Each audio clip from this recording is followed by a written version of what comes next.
Oke, selamat pagi rekan-rekan semuanya ya. Seperti biasa, pagi hari ini kita akan menganalisa pergerakan harga, baik secara fundamental untuk melihat data apa saja yang akan dirilis hari ini.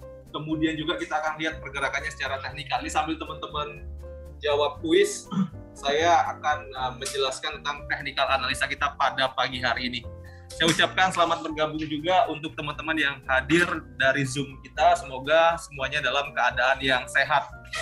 Oke, langsung masuk ke kalender ekonomi untuk melihat data apa saja yang akan dirilis pada pagi hari ini, hari Rabu tanggal 8 Desember 2021. So, kalau teman-teman lihat di layar, ini ada beberapa data yang akan dirilis nanti sore, ya, terutama di sesi Eropa. Dan juga nanti ini ada pidato, kalau kita lihat jam 15.15 ya, jam 3.15 sore ini ada pidato dari Gubernur Europe Central Bank Lagarde ya. Itu untuk pidato ini pastinya akan mempengaruhi pergerakan harga khususnya untuk euro. Ya, jadi teman-teman yang trading euro jam 3 sore nanti tolong diperhatikan dari pidatonya Gubernur Euro Central Bank ini. Itu untuk sore hari. Kemudian juga ada beberapa data yang teman-teman bisa lihat di layar ya, terkait juga di sesi Eropa dan pasti pengaruhnya terhadap euro. Tapi kalau saya lihat data-datanya masih tergolong medium impact ke pasar, khususnya ke euro ya. Dan nanti malam, ini juga di sesi Eropa, Amerika Serikat, ada satu data terkait dengan lowongan pekerjaan JOLT, ya, jobs. Kalau kita lihat data ini masih tergolong medium impact dan akan dirilis pukul 10 malam nanti. Selanjutnya, jam 22.30 atau jam setengah 11 malam, ini ada inventory atau persediaan minyak mentah. Dan ini juga pasti mempengaruhi harga minyak ya. So, teman-teman yang trading minyak, data ini jam setengah 11 malam nanti tolong diperhatikan seperti apa rilisnya. Oke, jadi untuk kalender ekonomi, tidak terlalu banyak, hanya ini yang perlu kita perhatikan. So, langsung saja saya masuk ke teknikal analisa. Untuk melihat seperti apa pergerakan dari pair-pair yang biasa kita analisa, seperti euro, sterling, Nasdaq, oil, dan juga emas. Langsung kita masuk, dimulai dari indeks dolar terlebih dahulu. Ya, kemarin kalau teman-teman perhatikan ada penguatan pada indeks dolar ya, sesuai dengan apa yang kita analisa sama-sama, bahwa target untuk kenaikan dari indeks dolar ini bisa sampai level resisten terdekatnya di level 96.6, dan kemarin siang atau kemarin sore ini sampai ke level tersebut ya, 96.6 dan tertahan. Hingga hari ini kembali terkoreksi lagi masuk ke level 96.1. Ini harga indeks dolar pada pagi hari ini. So, seperti apa untuk hari ini? Kalau saya lihat setelah pergerakan harga menyentuh level resisten, memang ada koreksi. Tapi secara garis besar atau secara tren besar, tren dari indeks dolar ini masih naik, teman-teman. So, ini adalah koreksi yang wajar karena tadi sekali lagi ini adalah area resistennya. Ya, secara garis besar untuk indeks dolar masih akan mencoba untuk naik lagi. Nah, untuk support terdekat kalau saya lihat level psikologis di 96 ini masih jadi support ya. Mungkin juga target koreksi harga. Hingga level 95.5 adalah target, bukan target, tapi support terkuatnya. Support terkuat dari indeks dolar, 95.5. Saya agak meragukan pergerakan indeks dolar sampai ke level 95.5 karena secara garis besar untuk data-data Amerika Serikat itu masih positif. So, ini adalah koreksi yang wajar. Yang pasti 96 adalah support yang paling kuat dan kita lihat nanti seperti apa reaksinya. Apakah dia akan balik lagi sesuai tren besarnya, kemudian akan melewati level tertinggi dari harga kemarin di 96.6. Kita perhatikan nanti datanya mungkin nanti malam ketika sesi Amerika Serikat. Ya. Jadi ini masih ada potensi untuk koreksi sampai ke level 96 untuk level psikologisnya ya. Nanti teman-teman perhatikan di level tersebut untuk koreksi harga dari indeks dolar. So, range yang masih bisa kita pakai 96.6 adalah resisten terdekat. Kemudian 96.00 adalah support terdekatnya. Untuk range besar atau range pentingnya kita bisa pakai 95.5 sebagai support penting dan juga 97 sebagai resisten penting. untuk indeks dolar. Secara garis besar, indeks dolar masih akan bermain pada range yang kecil ini. Oke, seperti itu ya teman-teman ya. Untuk gambaran indeks dolar ini masih terkoreksi, saya pikir juga mungkin akan meneruskan koreksinya sampai ke level 96 atau level psikologis. Nanti kita perhatikan di 96 apakah ada reaksi dari buyer untuk mengangkat lagi harga karena secara tren indeks dolar ini masih naik, atau bahkan terkoreksi lagi hingga support pentingnya 95,5. Kita lihat nanti. Kalau dari data, mungkin data dari jam 10 nanti ya, itu mempengaruhi pergerakan indeks dolar secara garis besar. Jadi lawan pekerjaan jobs nanti tolong diperhatikan juga, walaupun secara pengaruhnya di pasar itu masih tergolong medium. Oke, itu untuk gambaran dari indeks dolar. Kita lanjut untuk ke forex ya, melihat pergerakan euro. Oke, euro juga sama sesuai apa yang kita analisa kemarin, pergerakan harga bermain pada pola channel ya. Kalau kemarin kita rekomendasikan untuk sell karena secara tren ya pergerakan memang condong untuk turun, dan kemarin memang pergerakan harga turun ya sampai ke level support yang telah kita buat di 11230. Dan kalau teman-teman perhatikan itu ada down channel yang kemarin kita buat dan bereaksi. Oke, teman-teman lihat down channel di time frame 1 jam biar lebih jelas. Ya, kemarin pergerakan harga di sini di level ini ya 1.1280-an, resisten 1.129 sampai ke level support. Ada dua support yang menahan. Pertama, harga terendah pada 30 November, sekaligus juga ini ada support dari down channel-nya. Jadi kemarin bereaksi pola ini sehingga mengangkat lagi pergerakan dari euro.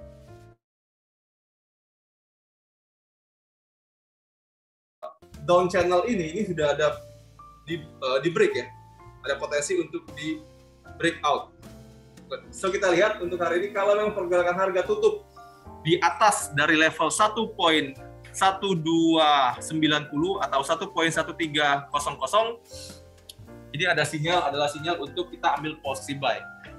Tapi kalau sekarang kan ini belum terkonfirmasi, masih break saja. Untuk candlestick-nya masih bergerak naik dan turun dan belum tutup nih candlestick 1 jamnya. So kita tolong perhatikan atau tunggu dulu untuk candlestick ini tutup sampai nanti jam 10 atau jam 11. Kita lihat apakah dia tutup di atas downtrend line, artinya ini ada potensi untuk pergerakan harga melanjutkan kenaikan atau masih tertahan di bawah. Kalau masih tertahan di bawah dari resisten down channel ini ya, teman-teman bisa ambil posisi sell. Sekali lagi, jika pergerakan harga ternyata tutup di bawah down channel, ini adalah konfirmasi untuk kita ambil posisi sell. Sekarang kita harus tunggu dulu ya sampai benar-benar valid konfirmasinya, breakout atau false break. Itu ya. Untuk gambaran, karena tadi indeks dolar mengalami koreksi, untuk euro pun kalau saya lihat di time frame yang lebih besar atau di time frame 4 jam ini ada potensi untuk lanjut naik. Jadi acuannya di dolar tadi yang memungkinkan untuk euro ini naik lagi sampai ke level resisten. Tapi kita harus tunggu konfirmasi ya. Teman-teman bisa lihat di candlestick 1 jam atau 4 jam buat memastikan apakah resisten dari down channel ini di breakout. Ya, kalau sudah di breakout, teman-teman silakan cari posisi buy. Target atau resisten maksimal ada di level 1.1370 ya, 1.1370. Ini resisten yang cukup signifikan karena ini menjadi tahanan atas pada tanggal 30 November sekaligus juga tahanan atas di tanggal 18 November. Targetnya jika level ini berhasil di breakout dengan volume yang besar. Teman-teman perhatikan. Untuk level support saya masih pakai level kemarin. Level 1.1230 masih menjadi tahanan yang cukup signifikan atau support yang cukup signifikan dari euro.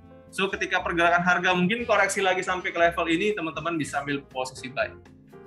Ya, jadi kalau memang sempat turun lagi sampai ke level 1.1230 mendekati level tersebut boleh ambil posisi buy. Sell di atas ya, 1.1370. kalau teman-teman mau cari posisi sell yang ideal.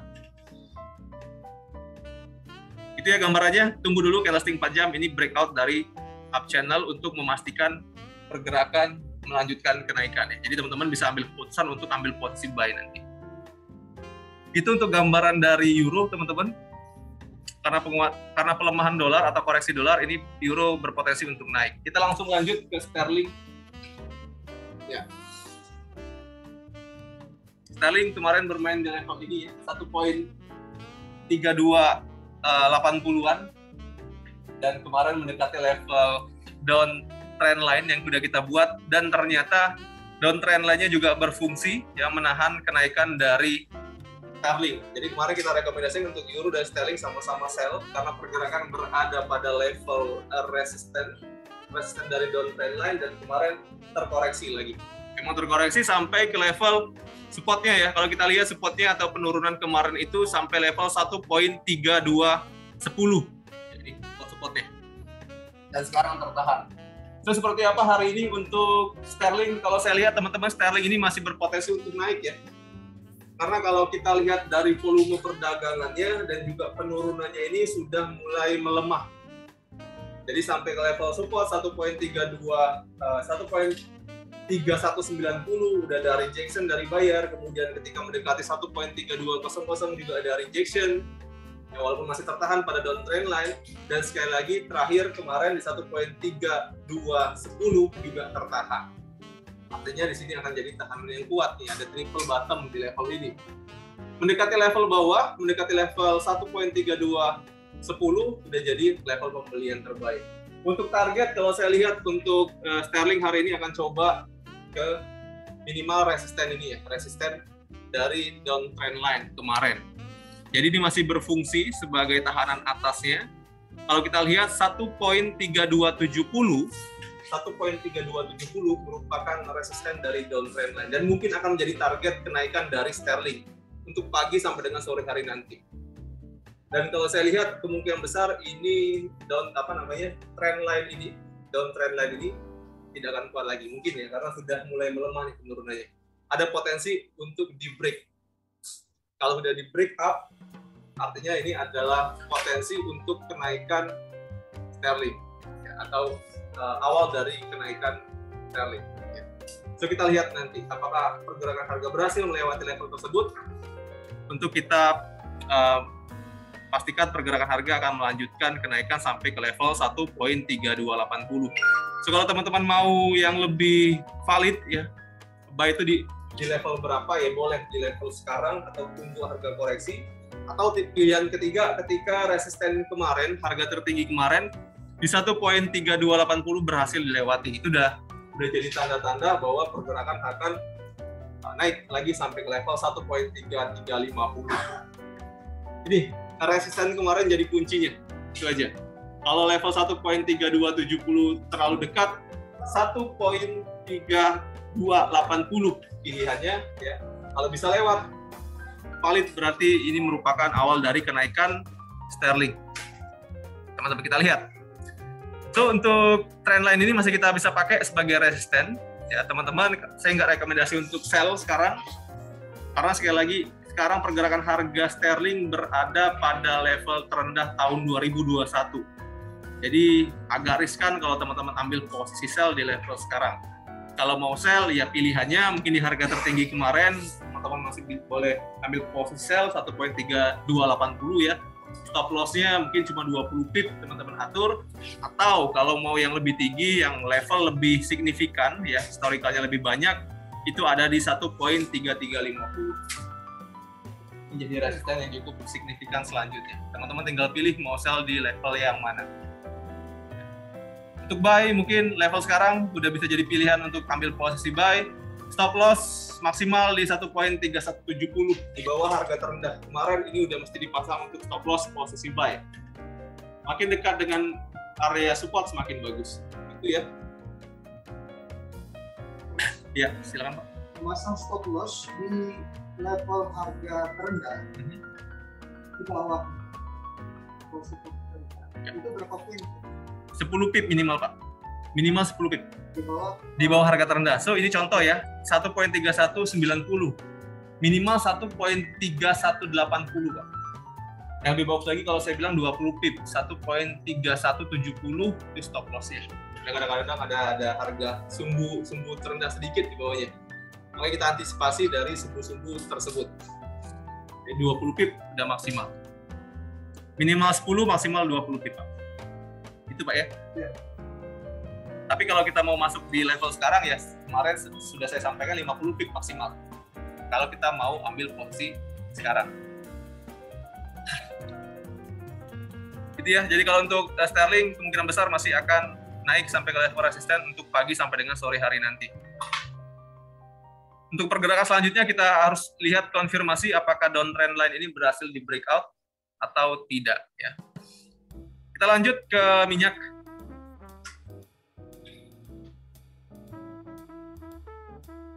Ya. Kemarin juga sudah kita analisa bahwa pergerakan minyak kemarin masih bermain di level 70-an ya. 70 targetnya kita udah buat di level ini 72 sampai 73 di level resisten. Dan saat ini masih menahan dari kenaikan minyak ya teman-teman. Kemarin tertinggi naik sampai ke level 72.8 nih. Harga tertinggi kemarin. Dan sekarang terkoreksi lagi ke 71.8. Ada 1 poin koreksi harga dari resisten yang udah kita buat kemarin. So, untuk sekarang seperti apa? Karena memang secara garis besar ya teman-teman bisa lihat dari pergerakan harga beberapa minggu terakhir bahwa minyak ini berada pada atau berada di bawah level downtrend line. Artinya secara tren minyak ini berpotensi untuk terkoreksi ya. Dan sekarang pergerakan harga mendekati level resisten. 72, 73 adalah resisten terdekatnya. Lagi pergerakan harga belum bisa lewat dari level downtrend line ini, belum ada pergerakan harga yang berhasil membreakout dari downtrend line ini, maka minyak masih berpotensi untuk turun, apalagi ditambah dengan isu Omicron ya, virus corona baru yang sekarang lagi rame di dunia. Ini juga pasti akan menekan pergerakan harga minyak. Di level sekarang atau di level 72, 73 masih menjadi pilihan untuk teman-teman ambil posisi sell. Karena dari konfirmasi pergerakan harga kemarin, level 72.8 adalah resisten yang cukup kuat. Jadi boleh sell ya di bawah level tersebut. Targetnya kalau kita lihat di sini teman-teman perhatikan di sini ada double top ya sebelumnya. Level 69.5 di tanggal 1 Desember, kemudian di tanggal 3 Desember. Double top yang berhasil di breakout, artinya ini sudah jadi support yang cukup signifikan untuk saat ini. Jadi kalau kita ngomongin target harian, teman-teman bisa sell dengan take profit mungkin sampai level 69.5. Itu target terdekatnya untuk posisi sell. Manajemen resiko teman-teman tinggal atur jika pergerakan harga berhasil melewati atau membreakout dari downtrend line ini. Maksimal di 74. Jadi kalau teman-teman sell di 73 atau 72, 74 udah jadi stop loss maksimalnya. Dan untuk posisi buy, saya nggak rekomendasiin di level sekarang, karena sekali lagi level sekarang ini merupakan area resisten. Kalau teman-teman mau buy, pilihannya ada di 69.5 atau level 70-an. Itu adalah support terdekat dan teman-teman bisa ambil buy di sini. Level yang paling rendah selanjutnya adalah di harga terendah beberapa waktu yang lalu, di tanggal 2 Desember, itu di level 65 sampai 64. Itu support yang cukup kuat juga. Tapi secara range harian, saya pikir agak sulit untuk pergerakan harga minyak sampai ke level tersebut. Ya, atau bisa juga kalau nanti malam persediaan minyak dari Amerika itu meningkat, itu bisa potensi sampai ke level ini. Ya, jadi pilihannya teman-teman bisa ambil buy di 70-an atau di 65. Range harian minyak berapa? 3 poin Pak. Biasanya normal itu 2-3 poin normal. Tapi sekarang karena ada varian baru, itu range-nya bisa lebih besar. Seperti beberapa waktu lalu 5 poin itu bisa tuh pergerakan harga minyak. Normalnya 2-3 poin.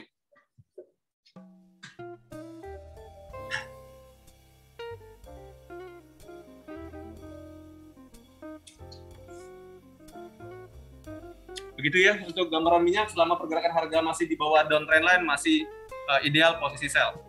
Kita lanjut untuk analisa di Nasdaq. Oke, Nasdaq udah mencapai level 16.400 ya. sekaligus juga level ini merupakan level resisten. Kalau kita lihat dari beberapa hari yang lalu, 2 hari tepatnya, itu udah mulai terjadi kenaikan setelah pergerakan harga menyentuh level support penting di 15.500. Teman-teman lihat support penting yang udah kita buat 15.500 ini benar-benar bekerja, sehingga kita lihat pergerakan harga naik hampir 1.000 poin. Dari 15.500 sampai ke 16.500. Nah, seperti apa sekarang untuk skenario Nasdaq? Kalau saya lihat teman-teman, memang pergerakan harga masih condong untuk ke atas, gitu. Masih condong untuk ke atas. Namun hati-hati, di level 16.500 teman-teman bisa lihat ada historical harga tertinggi sebelumnya di tanggal 25 November, 29 November, 30, kemudian tanggal 1 Desember. Terus sekarang pergerakan harga mendekati level resisten. Boleh nggak saya spekulasi untuk ambil posisi sell? Ya boleh aja. Tapi stop loss mesti dipasang di level 16.500 maksimal. Ya, atau kalau teman-teman mau sabar, tunggu candlestick 4 jam. Seperti apa reaksinya? Atau seperti apa reaksi pergerakan harga ketika mencapai level resisten ini? Ini kan dikit lagi nih sampai udah saya pikir 95% pergerakan akan menyentuh level resisten ini di 16.000. Tarik berapa biar lebih ini ya, lebih akurat. Kita lihat yang paling atas deh, ini. 16.460-an. Ya. Ini menjadi resisten yang paling dekat untuk Nasdaq dan saya pikir akan sampai ke level ini.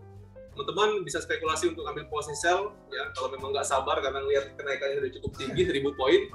Atau kalau mau sabar ya boleh tunggu dulu candlestick 4 jam selesai.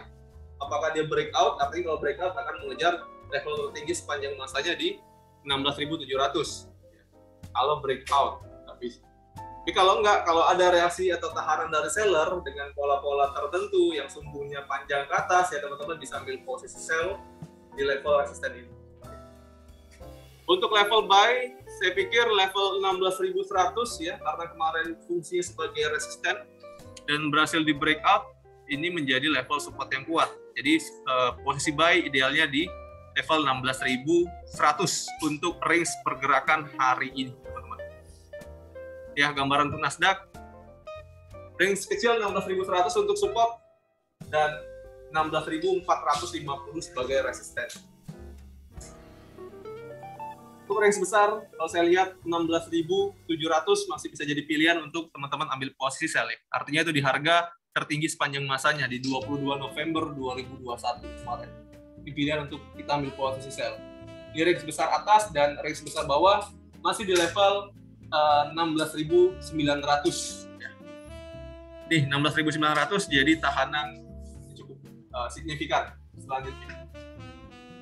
Cenderungan pergerakan harga pagi ini saya lihat akan mencoba resisten ya. Itu ya untuk Nasdaq. Sekarang geser sedikit. Ya. Oke.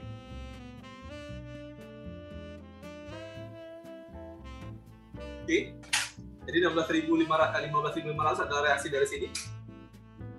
Dari sini. Dan ini adalah tahanan dari sini. 16.400. Resisten juga. Paling kuat adalah harga tertingginya sepanjang masa di 16.700. Apanya Pak setelah di garis apa namanya? Di support apa resisten? Mungkin kelihatan Koreksi turun lagi ya. Kalau saya lihat juga sama Pak.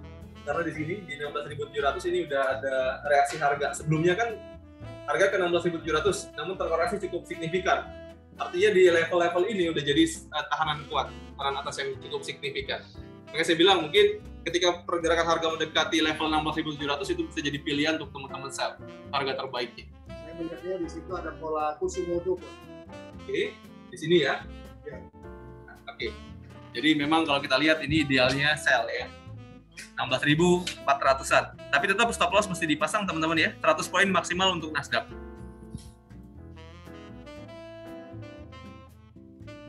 Oke, kita lanjut ke minyak ke emas ke pair yang terakhir ya. Ya. Emas juga cukup apa ya? Kecil range-nya kalau saya bilang, tapi sesuai dengan apa yang kita analisa kemarin bahwa pergerakan emas ini cenderung untuk menuju ke atas. Memang kalau kita lihat dari range pergerakan harian kemarin, pergerakan tertahan di level 17.000 1776, atasnya 1784, itu bolak-balik pergerakan harga kemarin seperti itu ya. Sempat turun kemarin ke 1772, namun terangkat lagi sampai ke level tertinggi hari ini di 1790. So, seperti apa hari ini? Kalau saya lihat teman-teman, pergerakan harga emas ya masih akan coba untuk into resisten. Minimal ke resisten terdekatnya di 1794. Ya, jadi tahanan atas yang paling dekat adalah level 1794. Kemudian selanjutnya level psikologis 1800, dan jika memang bisa berhasil melewati 1800 maka ada potensi untuk pergerakan harga emas ini bermain di atas level 1800 atau di kisaran 1808 sebagai tahanan atas yang nomor 3, R3-nya ya, di level tersebut. Ya, teman-teman bisa lihat nih pergerakan memang condong untuk ke atas, ke resisten.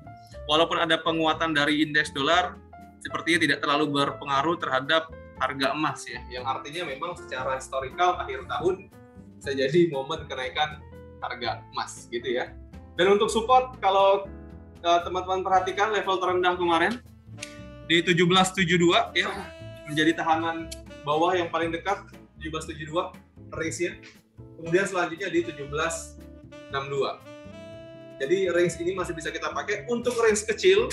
Supportnya di 1772, perhatikan 1772 adalah level support atau area pembelian terbaik, dan untuk resisten di 1794 itu range kecil.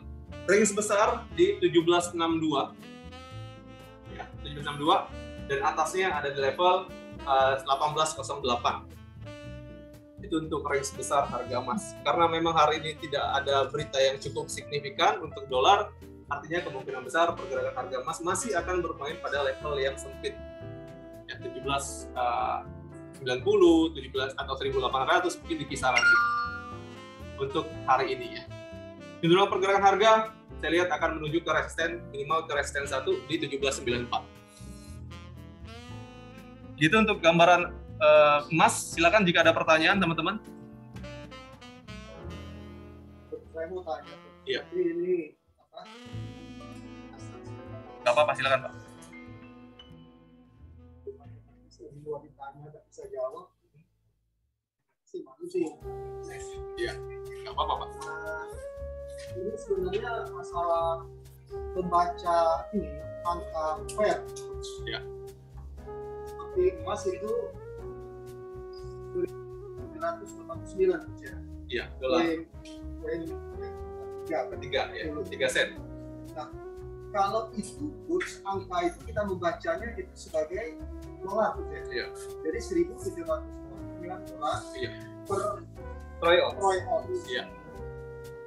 Oke. Nah, yang lain kurs di fair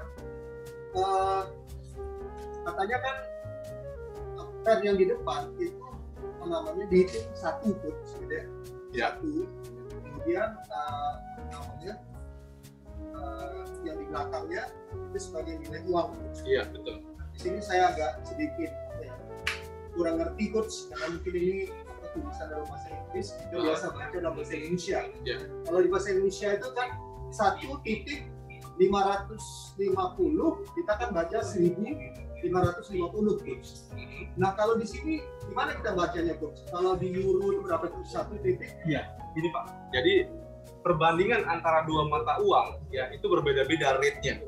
Kalau Indonesia terhadap dolar, $1 sama dengan 14.000. Kalau di MetaTrader itu nggak akan ada titiknya Pak, 14.000. Tapi kalau dolar berhadapan dengan euro atau euro berhadapan dengan dolar, yaitu 1 berbanding 1 titik sekian. Artinya perbandingannya 1 berbanding 1 deh. Ya. Artinya lebih kuat itu adalah pair yang di depan. Iya. Nah, kan kita membacanya itu sebagai titik 1.000. No, bukan 1.000 Pak, 1 poin. 1 poin 1290. Nah, 1290 itu pip. Apa apa? Itu pips ya. Jadi bukan dolar. Bukan dolar. Ya. Itu pips ya Pak. Atau kalau kita ngomongin pips itu adalah nilai terkecil dari mata uang. Setelah dolar itu sen ya. $1, kemudian lebih kecil banyak sen ya. Tapi kalau sudah sampai ke belakang ini itu namanya pip. Ya, jadi kita itu artinya angka itu kita membacanya sebagai angka poin gitu ya. Pip. Ya. Sedangkan kalau yang di emas itu justru dolar. Itu dia dolar. Kalau sebenarnya kalau kita ngomongin 300 bisa dibuat belakang-belakang lagi Pak. Ini jadi pip juga nanti. Iya. Tapi terlalu panjang. Kemudian kalau di yen Sama. Itu pip juga. Sama pip juga, di belakang pip juga. Jadi $1 sama dengan 113,47 yen. Yen. Yen. Jadi kalau kita ngomongin ini yen, tapi kalau kita ngomongin yang belakang ini pip, Pak. Bilangan terkecil dari suatu mata uang itu pip namanya. Ya dalam bentuk mata uang negara tersebut. Contoh ini ya euro, artinya ini adalah 1,12 $92. Sebenarnya ini kalau kita ngomong ini sen, tapi karena terlalu banyak nol di belakang menjadi pip. Oke. Artinya kalau boleh saya simpulkan, kalau juga pakai bahasa kita, ya jadi seakan-akan itu kita kan bilang 1,50 gitu ya. Iya. Berarti 1,50 itu belum sampai 2 kan gitu kan? Iya, betul. Nah, kalau ini gimana? Kalau poin itu berarti belum sampai 2 juga itu? Jauh dari 2, Pak. 1,1 ini masih. Ini 1,12 itu masih jauh banget dari 2. Ya artinya kan belum artinya di bawah 2 kan gitu. Iya. Di bawah $2. Di bawah $2. Iya, betul. Nah, jadi di situ euro nilainya, nilai 1 euro sama dengan $1,1292. 1, sekian dolar gitu. Iya, betul. Sama kayak rupiah, Pak. Kalau kita buat rupiah kan seperti ini. USD, IDR. Ini sama dengan 14.500 gini kan. Ya. Artinya $1 sama dengan 14.000 rupiah. Itu bacanya. Itu terima kasih Iya. Bukan supaya saya punya wawasan juga. Oke. Jadi tergantung mata uangnya apa, Pak. Tapi karena kita ngomong mata uang terlalu banyak, makanya kita bilang bilangan terakhir atau terkecil itu namanya pip. Jadi biar seragam. Mau di pair apapun namanya pip. Kita kan di atas tidak terkena 5 tuh, ya. Iya. Itu kan di belakang angka masih ada angka yang bergerak, yang merah. Kecil. Iya. Itu kan katanya tidak dibaca tuh. Nggak usah dibaca. Karena terlalu kecil, Pak. Jadi kita baca cuma 4 digit setelah koma. Di belakang Koma. titik ya. Iya. Itu jadi acuan kita. Jadi satu pipnya adalah angka keempat dari koma. Satuan, puluhan, ratusan, ribuan. Oke, makasih, Gus. Oke. Baik, mungkin dari teman-teman yang lain ada pertanyaan, teman-teman? Atau yang hadir dari Zoom? Silakan. Ada sel di 1781 gimana? Oke. Saya agak ini ya, kalau kita ambil posisi sel di bawah di level 1780, 1781 ini jadi dilema juga karena akhir tahun. Tapi bisa nggak potensi pergerakan harga balik lagi situ? Saya pikir masih bisa. Asalkan pergerakan harga nggak berhasil tutup di atas 1794. Ya, jika memang tahanan atas 1794 masih kuat, ya masih ada potensi untuk pergerakan harga turun lagi ke 1781. Kalau kita ngomongin range masih kecil sebenarnya. Sekarang kan 1789, 1781 masih dekat, artinya masih bisa kejemput. Asalkan memang level 1794 nggak berhasil di breakout. Jadi ada potensi masih pergerakan turun ke bawah. Nggak ada masalah. Tinggal antisipasinya tinggal dipilih, nanti mungkin ketika harga lewat 1794 atau lewat 1800 untuk manajemen resikonya. Cara tren, sebenarnya tren emas ini masih turun ya. Tapi karena pergerakan harga udah mencapai level terendah, khawatirnya dia ada koreksi positif sampai sini. Ini cukup lumayan juga ya, 1812 nih atasnya. Jadi tinggal dihitung tekanan dana atau memang kalau nggak mau terlalu besar, kerugiannya bisa dibatasi. Seperti itu ya. So, kesimpulannya, ketika selagi pergerakan harga masih di bawah 1800, masih ada potensi untuk 1781. Iya. Oke, yang lain ada pertanyaan, silakan dari teman-teman yang hadir lewat Zoom, ada Oma Trisnawati dan teman-teman yang lain, silakan jika ada pertanyaan.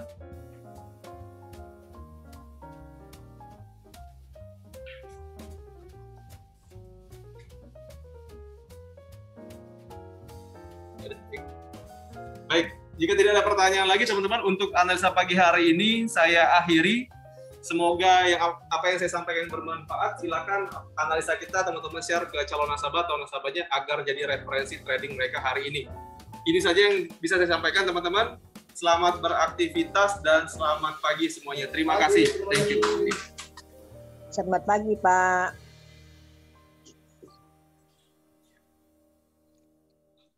Oke, selamat pagi Oma. Thank you.